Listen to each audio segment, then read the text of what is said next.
अस्सलाम वालेकुम जी। आज हम बात करने जा रहे हैं स्टमक हीट पर कि बेसिकली हीट ऑफ स्टमक क्या है। मेरे से पूछा गया था तो मैंने कहा क्यों ना इस पर एक शॉर्ट वीडियो आपको बनाकर बता ही दूँ। तो स्टमक हीट क्या है कि मैदे की गर्मी, जिसको आम ज़ुबान में हम बोलते हैं। बहुत सारे लोगों को इस चीज़ की प्रॉब्लम होती है, तो अगर हम इसको डेफिनेशन की तरफ लेके जाएँ तो इसका मतलब क्या है कि जब आप कोई चीज़ खाते हो या आपको वैसे भी बगैर खाए भी आपके स्टमक में जो भारीपन महसूस होता है, आपको ऐसा लगता है आपको जलन हो रही है, सीने वाली जगह पे आपको क्या हो रहा है, जलन का जो है ना एहसास महसूस हो रहा है। तो बेसिकली इसकी क्या क्या रीज़न हो सकती हैं, सबसे पहले हम उस पर बात करेंगे। ठीक है, अब इसकी रीज़न्स क्या हैं, इसकी डिफरेंट रीज़न्स हैं। सबसे पहले रीज़न ये है कि अगर आपके स्टमक में कोई इन्फ्लेमेशन है, अगर आपका स्टमक इन्फ्लेमेशन है किसी वजह से, किसी ऐसी जो है मेडिसिन आप ले रहे हैं उसकी वजह से इन्फ्लेमेशन हो रही है, तो उसकी वजह से भी आपको जो है इन्फ्लेमेशन की वजह से जब आपका एसिड प्रोड्यूस होगा वो जाके आपके स्टमक की लाइनिंग पे म्यूकोज़ा पे जब एक्ट होगा तो ऑलरेडी वो इन्फ्लेम्ड है, तो वो उससे आपको क्या होगा, और ज़्यादा जलन का एहसास होगा। दूसरी रीज़न है गर्ड, ठीक है, गैस्ट्रोएसोफेगल रिफ्लक्स डिजीज़, जिसमें ये है कि आपके स्टमक का जो अपर वाल्व है वो लूज़ हो जाता है, हमारी डिफरेंट मेडिकेशन की वजह से, हमारी डाइटरी ईटिंग हैबिट्स की वजह से, हमारे लाइफस्टाइल की वजह से। जब वो लूज़ हो जाता है तो हमारा जो स्टमक का एसिड है वो एसोफेगस में आता है, और जब वो एसोफेगस से आता है तो हमें इस जगह पर जो है ना ऐसा लगता है जैसे कोई बहुत तेज़ कोई मिर्ची या स्पाइसी चीज़ किसी ने हमारे जो है ना ज़ख़म पे रख दी हो। ठीक है, इस तरह की फीलिंग आती है।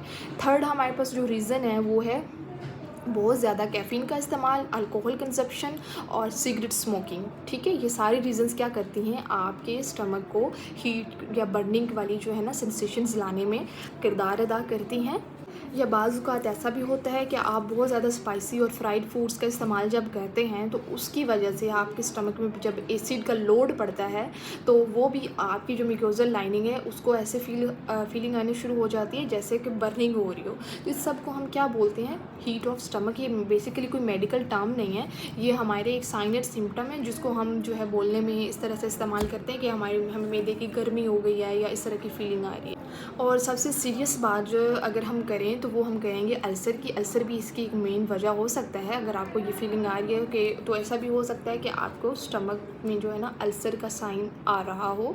अल्सर की वजह से आपके स्टमक में सोर्स बन जाते हैं। ठीक है, जब आपका एसिड मोर प्रोड्यूस होता है उन सोर्स पे जाके लगता है तो उससे क्या होता है कि आपको क्या आ रहा है, बर्निंग सेंसेशन आ रही है।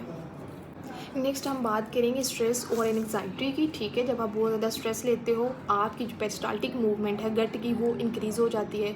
उसके साथ साथ आपकी स्टमक में जो एसिड की प्रोडक्शन है वो भी इंक्रीज़ हो जाती है, आपकी डाइजेशन फास्ट हो जाती है। ठीक है, तो जब एसिड मोर प्रोड्यूस होगा आपके स्टमक लाइनिंग पे उसका जो लोड होगा उससे आपको क्या आएगी, बर्निंग सेंसेशन आएगी। और बाज़ औक़ात इसकी वजह कोई इन्फेक्शन भी हो सकती है, कोई ऐसी फूड पॉइज़निंग भी हो सकती है, आपके खाने में कोई ऐसा पॉइज़न जा सकता है जो जाके आपके स्टमक को डिस्टर्ब कर सकता है, आपके एसिड की प्रोडक्शन को इंक्रीज़ कर सकता है। बाज़ औक़ात हमारी जो कुछ ऐसी इन्फेक्शंस क्या होती हैं, बेसिकली वायरल बैक्टीरियल होती हैं। बैक्टीरियल है तो उसको किल करने के लिए हमारी बॉडी क्या करेगी, हमारा इम्यून सिस्टम जो है उसको जाके किल करना चाहेगा। अब बहुत ज़्यादा बैक्टीरिया जो है वो हमारे स्टमक में जो एसिड है उससे ही जो है किल हो जाते हैं। ठीक है, तो उसको अगर कोई ऐसा हमारी बॉडी में कोई बाहर से बैक्टीरिया आ गया है जिसको किल करने के लिए बॉडी मोर एसिड प्रोड्यूस कर रही है तो भी क्या हो गया, लोड तो स्टमक पे आ गया ना, तो उससे हमें क्या आएगी, बर्निंग सेंसेशन। अब आते हैं जी मुद्दे पे, इसकी जो है मेन डाइटरी ट्रीटमेंट हम क्या कर सकते हैं। अब हमारे स्टमक में एसिड का लोड, बेसिकली मेन पॉइंट क्या है, एसिड ज़्यादा है। अब एसिड को ज़्यादा करने के लिए हमें क्या करना पड़ेगा, अल्कलाइन फूड्स की कंजप्शन को इंक्रीज़ करना पड़ेगा। अल्कलाइन फूड्स में सबसे पहले अगर फ्रूट्स की बात करें तो उसमें अल्कलाइन फूड जो है हमारा वो है बनाना।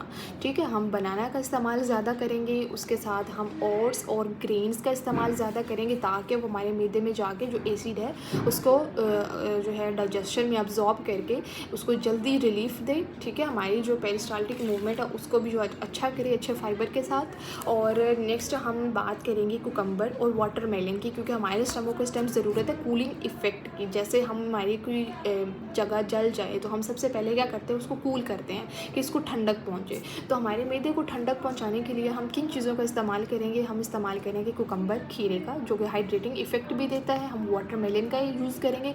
वाटरमेलन भी क्या है, हमारे लिए कूलिंग इफ़ेक्ट प्रोड्यूस करता है, हमारे स्टमक को जो है ना उसकी हीट को कम करता है। नेक्स्ट हम बात करेंगे बेसल सीड्स की, जिसको हम बलंगू भी बोलते हैं। वो भी हमारे स्टमक को जाके क्या करता है, हाइड्रेटिंग और जो है कूलिंग इफेक्ट देता है। उसको सोक करके लेना, उसको किसी शरबत में भी आप बना के ले सकते हो, उसको वैसे सिंपली भी कंज्यूम कर सकते हो। नेक्स्ट बात करेंगे गूंद कतीरा की, ठीक है। ये हमारी बोन्स के लिए तो अच्छा है ही है, कैल्शियम रिच सोर्स तो है ही है, लेकिन इसका कूलिंग इफेक्ट हमारे स्टमक के लिए ये बहुत अच्छी चीज़ है। इसकी कंजप्शन आपको जो है बहुत बेहतरी लाएगी, आपकी हीटिंग इफेक्ट जो कि स्टमक में बर्निंग सेंसेशंस आ रही हैं उसको रिलीफ देने में। अब सबसे मेन चीज़ क्या है, सबसे मेजर चीज़ ये है कि अगर आपके स्टमक, आपके गट बैक्टीरिया अच्छा होगा, प्रोबायोटिक अच्छे होंगे, तो ही आपकी गट हेल्थ अच्छी होगी और वो हर किस्म के पॉइजनस से, इन्फ्लेमेशन से, आपके टॉक्सिन से वो लड़ने की हिम्मत रखेगा, ठीक है। बात आ जाती है गट बैक्टीरिया के अच्छे होने की, गुड बैक्टीरिया की कंजप्शन के लिए। अब उसके लिए क्या ज़रूरी है, प्रोबायोटिक्स। तो प्रोबायोटिक्स हमारे यहाँ सबसे अच्छा जो सोर्स है वो योगर्ट है, दही है। खाली पेट आप योगर्ट में बेसल सीड्स यानी कि बलंगू भी डाल के ले सकते हो, आप गूंद कतीरा भी डाल के ले सकते हो। इनका इकट्ठा जब इफ़ेक्ट आएगा तो आपके स्टमक को जो एकदम जो है बहुत अच्छा कूलिंग इफ़ेक्ट मिलेगा और बहुत हद तक रिलीफ मिलेगा। अब हम बात करते हैं उन फूड्स की जो कि आपको टोटली अवॉइड करनी है अगर आपको स्टमक हीट का प्रॉब्लम आ रहा है तो, ठीक है। वैसे भी नहीं लेने चाहिए, लेकिन अगर ये मसला है तो आपको टोटली तौर पे इनसे बाइकआउट करना चाहिए।